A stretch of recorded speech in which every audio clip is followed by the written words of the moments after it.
வணக்கம் நண்பர்களே, இது வரைக்கும் என் சேனலை சப்ஸ்கிரைப் பண்ணவங்களுக்கு ரொம்ப நன்றிங்க. இன்றைக்கி தீபாவளி ஸ்பெஷல் ஸ்வீட் அதிரசம் எப்படி செய்கிறதுங்கிறத பார்க்கலாம். இன்றைக்கி நான் ஒரு 1.5 டம்ளர் பச்சரிசி எடுத்து நல்லா 3 to 4 hours ஊற வச்சு நல்லா வடிகட்டிட்டு இந்த மாதிரி நிழலில் ஒரு துணி போட்டு காய வைக்கிறேன். ஒரு 1/2 hour 1 hour காய்ஞ்சா போதும், ஃபேன்லேயே காயட்டும். இப்போ 1.5 டம்ளர் அரிசிக்கு நான் ஒரு டம்ளர்லேருந்து 3/4 டம்ளர் வரைக்கும் வெல்லம், நல்லா காய்ச்சின பழைய வெல்லம் எடுத்திருக்கேன். அரிசி இந்தளவு காய்ஞ்சா போதும். இப்போ நீங்கள் எடுத்திங்கன்னா என் கை ஃபுல்லாக ஒட்டும். இது வந்து ஈரம் இருக்கும் அரிசியில். அந்த ஈரத்தோடையே மிக்சியில் போட்டு நல்லா உணிக்கிக்கோங்க. உணிக்கிட்டு இந்த மாதிரி ஒரு ஜல்லடையில் ஜலிச்சு எடுத்துக்கோங்க. ரொம்ப நைஸாக இருக்கணும்னு அவசியம் கிடையாது. இப்போ நம்ம வச்சுருக்க வெள்ளத்தில் முங்குற அளவுக்கு தண்ணி ஊற்றி இப்போ அதை கொஞ்சம் ஒரு சின்ன கிண்ணத்தில் ஊற்றி கொதிக்க வைங்க. வெள்ளம் கரைஞ்சதுக்கப்புறமா இப்போ இது பண்ணணும்னா ஃபில்ட்ரு பண்ணி விட்டுறலாம். ஏன்னா வெள்ளத்தில் கொஞ்சம் சின்ன சின்ன கல் அந்த மாதிரிலாம் மண் எல்லாம் இருக்கும். அதனால் அதை ஃபில்ட்ரு பண்ணிவிட்டு அடி கனமான பாத்திரத்தில் ஃபில்ட்ரு பண்ணி எடுத்துக்கோங்க. இப்போ இந்த பாத்திரத்தை அடுப்பில் வச்சு இப்போ தான் பாகு காய்ச்ச போகிறோம். நல்லா கொதிக்கட்டும். கொதிக்கிற நேரத்தில் ஒரு சின்ன தட்டில் தண்ணி ஊற்றி ரெடியாக வச்சுக்கோங்க, பாகு எப்படி இருக்குன்னு செக் பண்ணுறதுக்கு. இப்போ நான் உங்களுக்கு அது ஊற்றி காட்டுறேன் பாருங்கள். இப்போ கொஞ்சோண்டு பாகு எடுத்து தின்னாக தான் இருக்குது. இதை எடுத்து அந்த தட்டில் ஊற்றுங்க. ஊற்றினோடனே பார்த்தீங்கன்னா அப்படியே கரைஞ்சி ஓடிடும். இது பாகு கிடையாது. அப்போ நமக்கு இன்னும் கொஞ்சம் கொதிக்கணும். பார்த்திங்களா, அப்படியே கரைஞ்சிருச்சு. அப்போ இது பாகு கிடையாது. அப்போ இன்னும் கொஞ்சம் நேரம் கொதிக்க விடுங்க. நல்லா ஓரளவுக்கு திக்காக வந்தால் போதும், ரொம்ப முறிகிறவும் கூடாது.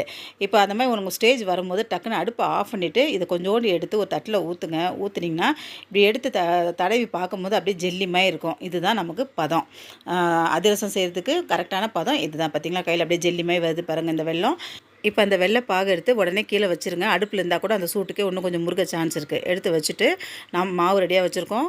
ஏலக்காய் தூள், கொஞ்சம் நெய், உப்பு, இதுதான் இப்போ தேவையான நமக்கு திங்ஸு. இப்போ இந்த பாகில் 1.5 ஸ்பூன் நெய் போட்டுக்கோங்க. ஏலக்காய் தூள் நம்ம டேஸ்ட்டுக்கு தகுந்த மாதிரி போட்டுக்கோங்க. சுக்கு தூள் இருந்தால் கூட அது கூட போட்டுக்கோங்க. ஒரு பிஞ்ச் சால்ட்டு, ஸ்வீட்டை தூக்கி கொடுக்குறதுக்கு போட்டுட்டு இந்த மாவை கொஞ்சம் கொஞ்சமாக போட்டு கரைக்க வேண்டியதான். கொஞ்சம் தண்ணியாக தான் இருக்கும், பயப்பட வேண்டாம். இந்த மாவுக்கும் இந்த வெள்ளைப்பாகுக்கும் கரெக்டாக இருக்கும். அதனால் கொஞ்சம் கொஞ்சமாக போட்டு ஒரு ஸ்பூனோ கரண்டி வச்சு நல்லா கிண்டி விட்டுட்டே இருங்க.